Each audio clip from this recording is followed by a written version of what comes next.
सनातनी साधकों को, सनातनी जिज्ञासुओं के मन में एक जिज्ञासा बनी रहती है कि भगवान श्री शंकर जी ने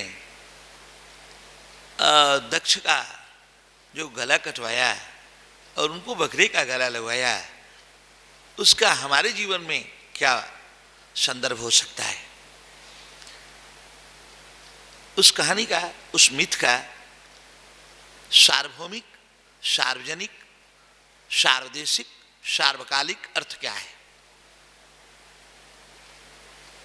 हमारे व्यक्तिक चेतना को, हमारे सामाजिक चेतना को वो कथानक कैसे प्रभावित करता है।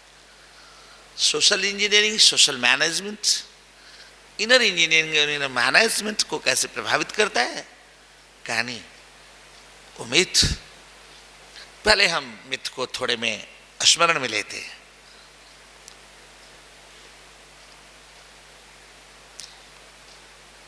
श्री सती जी भगवान से नाराज हैं और वो अपने मैके जा रही हैं, पिहर जा रही हैं।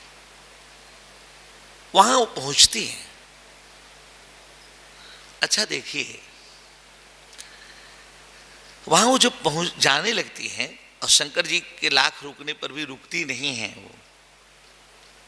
वो कहते हैं शंकर जी कि देखिए, अब आपको अपने पिहर में मुझसे जोड़ के देखा जाएगा। ये माताएं भूल कर जाती हैं कि अब शादी हो चुकी है।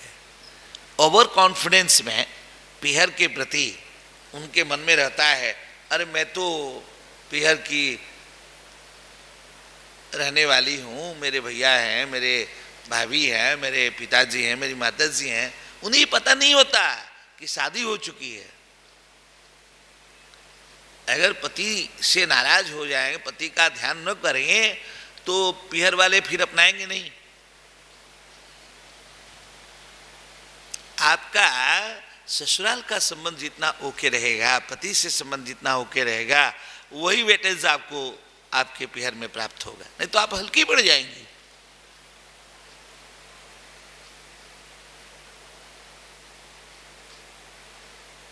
आपको अब ये सोचेंगे कि ये पिहर वाले तो गलती किए जो, लेकिन आपको पता नहीं है, पता नहीं है ये कि आपको देवता को साक्षी बनाकर, अग्नि को साक्षी बनाकर समस्त समाज के संभ्रांत लोग इकट्ठे हुए तब शादी की गई और आप उसको संभाल नहीं सकी।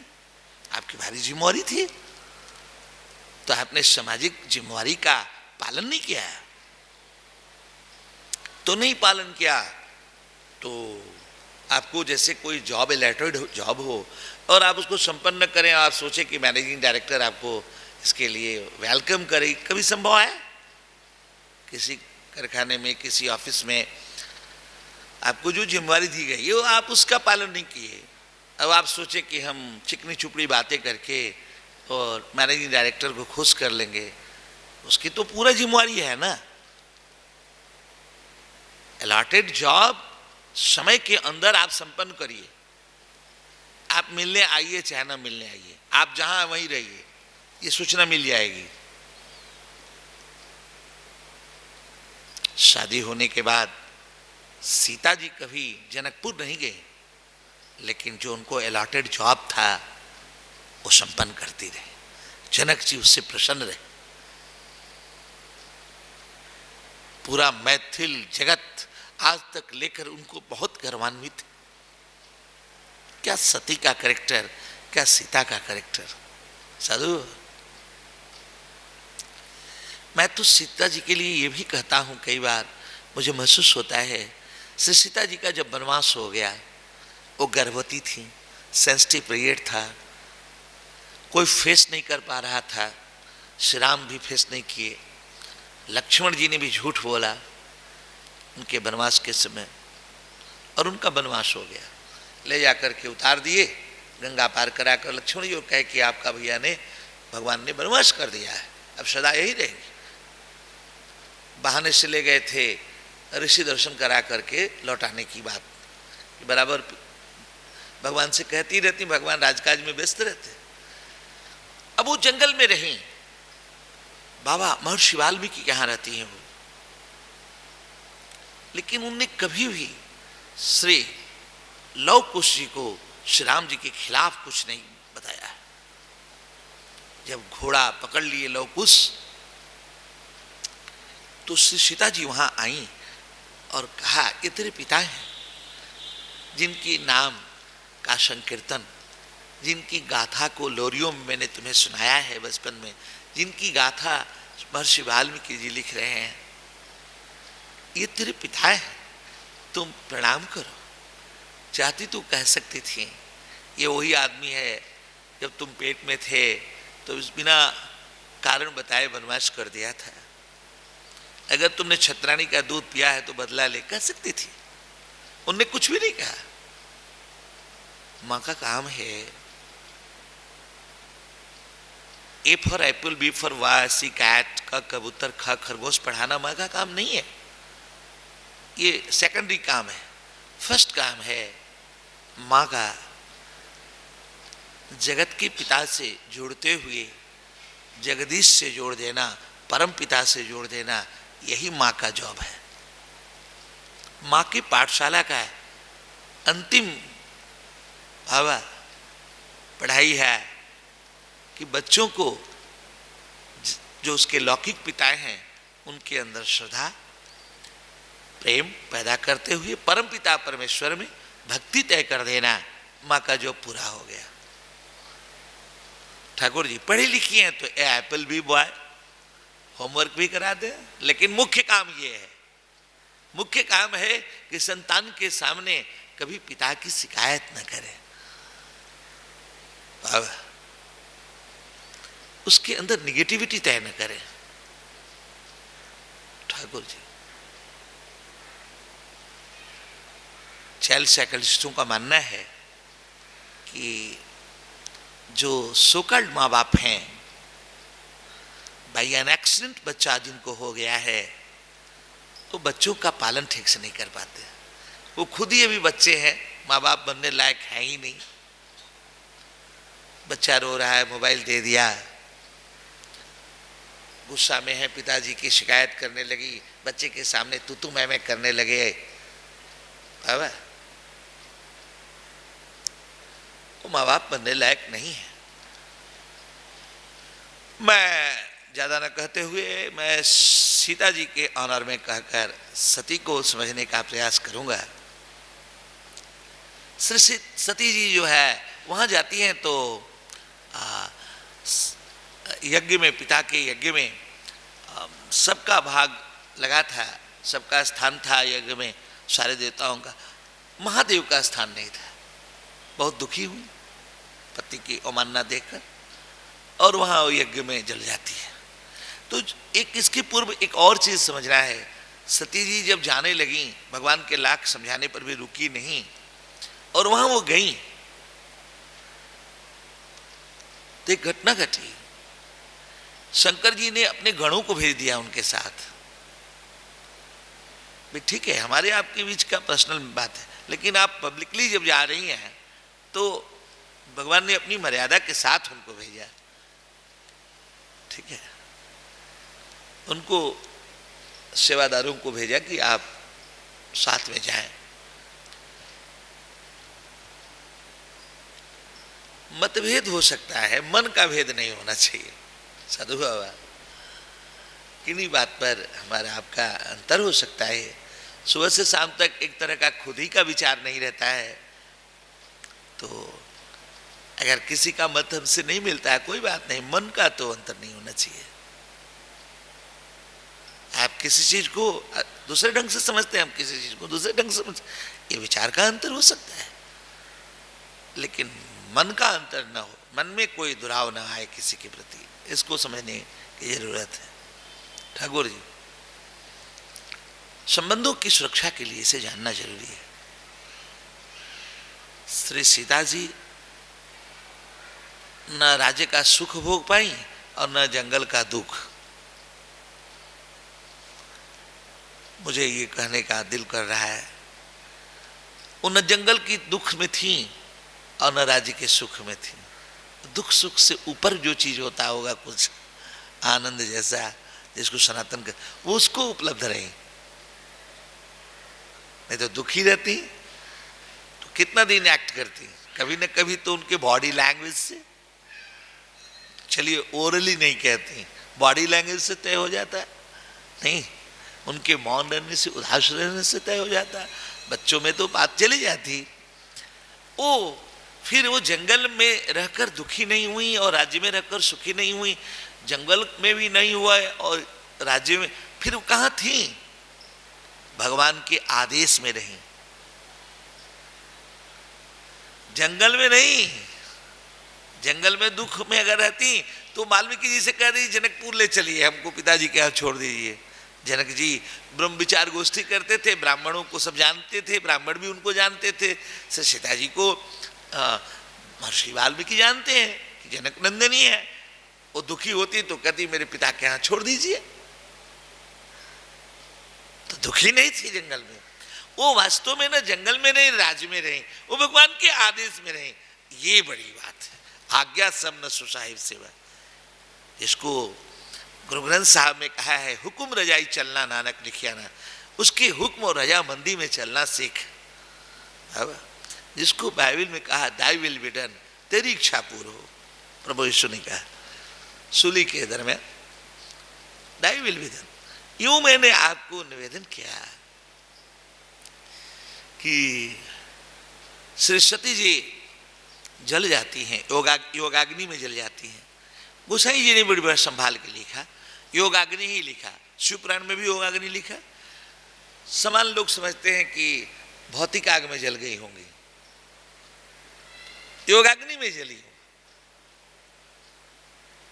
ये बात जाकर के शंकर जी को बताया लोगों ने, और शंकर जी ने दक्ष प्रजापति का गला कटवा दिया।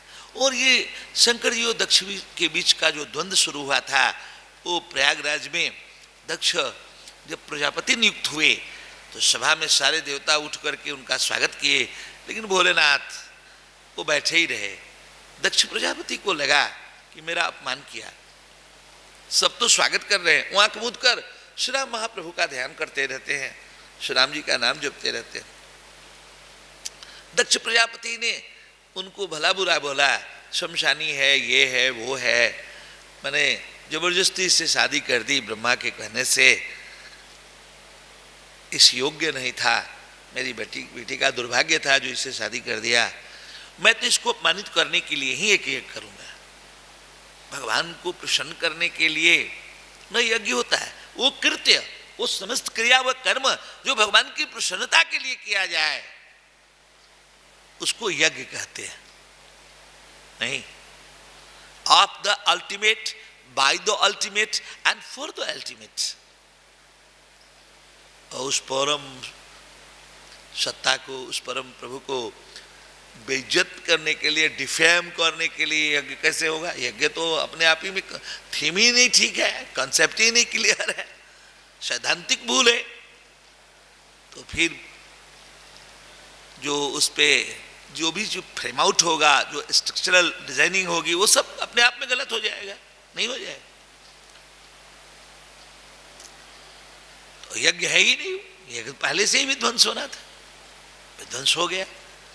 और तब क्या घटना घटी?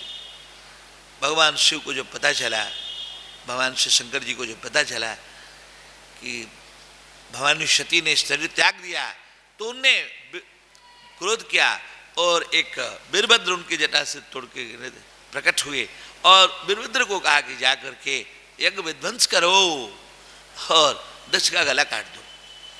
दक्ष का गला कट गया, यज्ञ विध्वंस हुआ, उषा के दांत टूटे, बाबा भृगु की दाढ़ी पकड़ी गई, बड़ी शिवगणों ने तांडव किया। फिर भृगु में भी शिवगणों को शापित किया कि तुम लोग नशे में रह करके और ओवर कॉन्फिडेंस से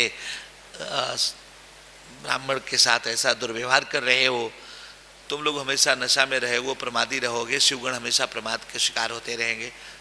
फिर बात बढ़ रही थी तो भोलेनाथ आए, विड्रॉ कर लिए, गणों को हटा लिया और गला कट गया था। किनका? दक्ष का गला कट गया। अब सती जी की बहनें और सती जी की माँ आकर कन्फेस की, प्रेयर की, और दक्ष की भूल के लिए। फिर भोलेनाथ का नाम आशुतोष है, वो मान गए। तुरंत ही, आशु मतलब होता है तुरंत, तोष मतलब संतुष्ट, तुरंत ही जो संतुष्ट हो जाए वो आशुतोष है।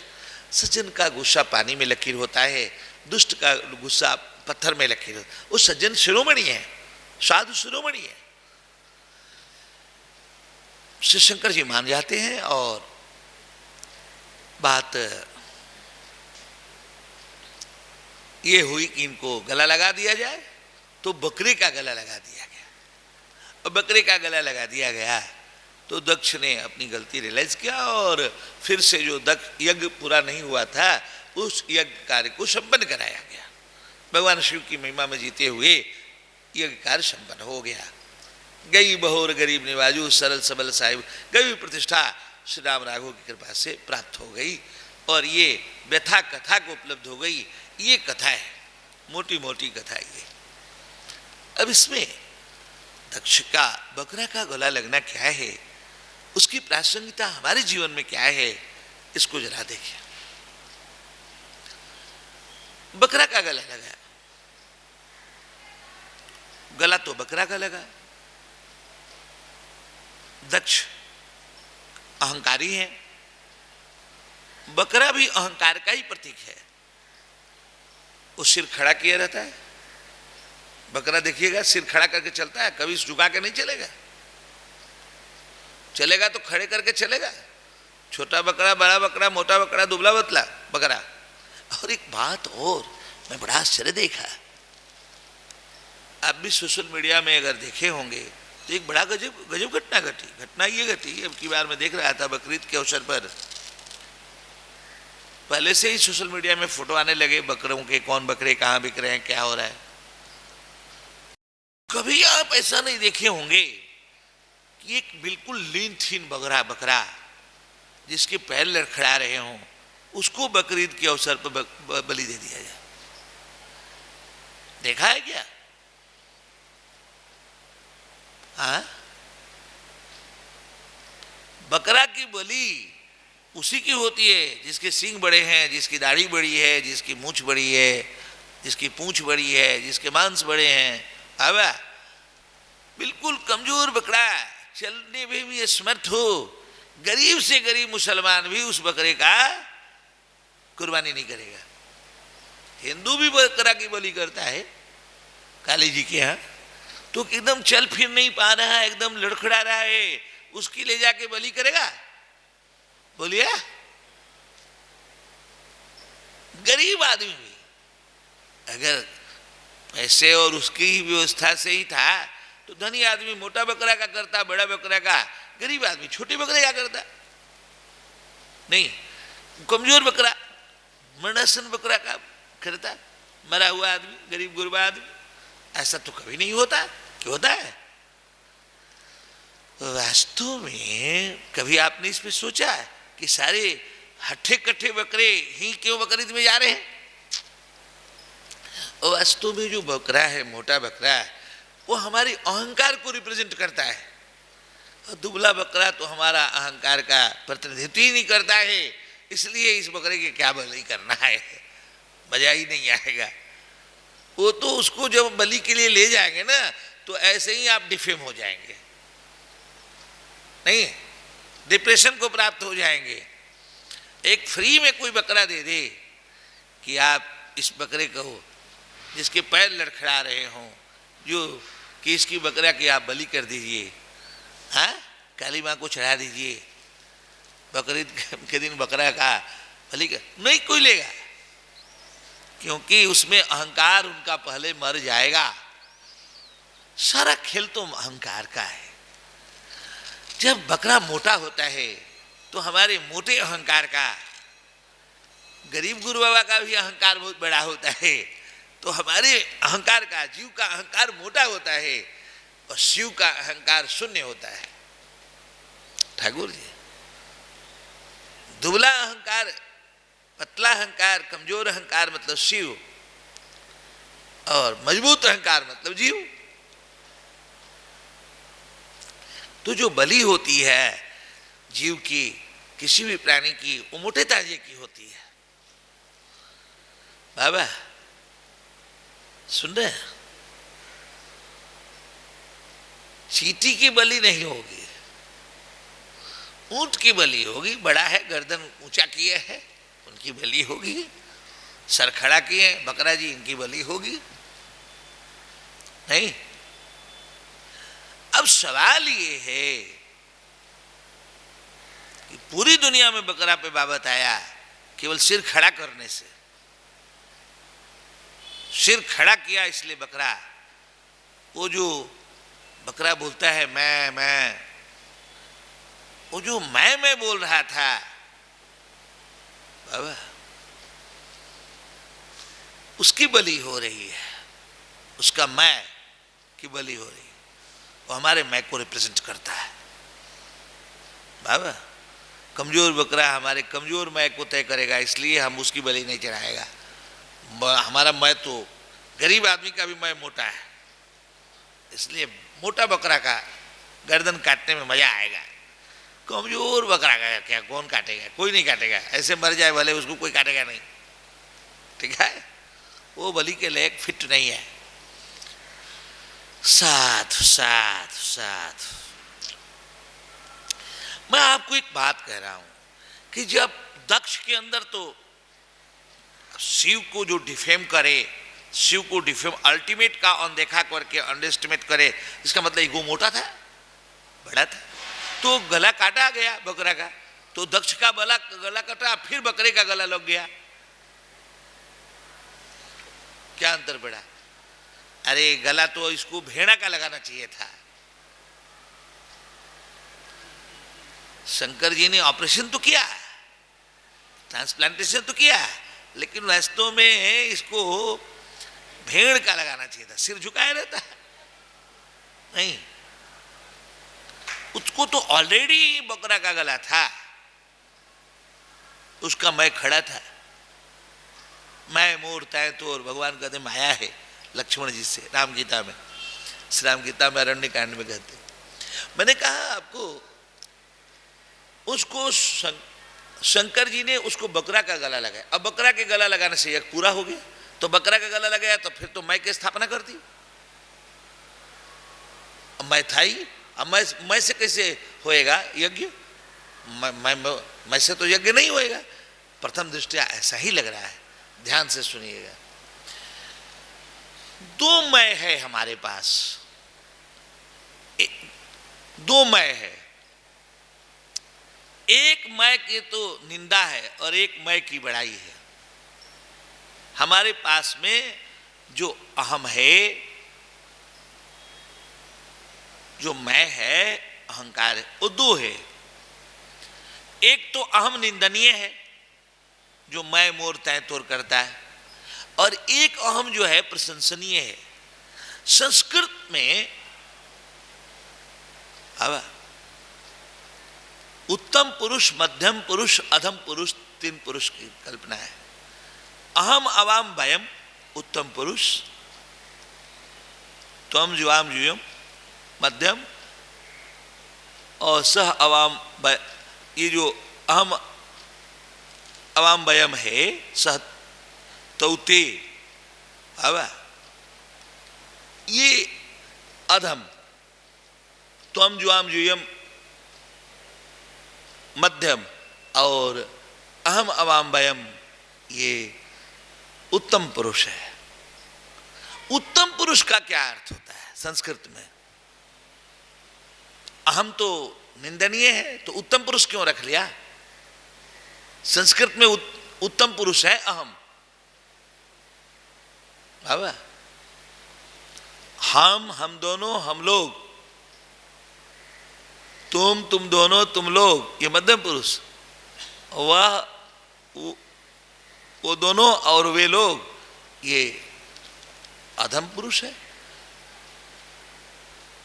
ध्यान से सुनिएगा। उत्तम पुरुष जो है संस्कृत का अहम, वो क्या है?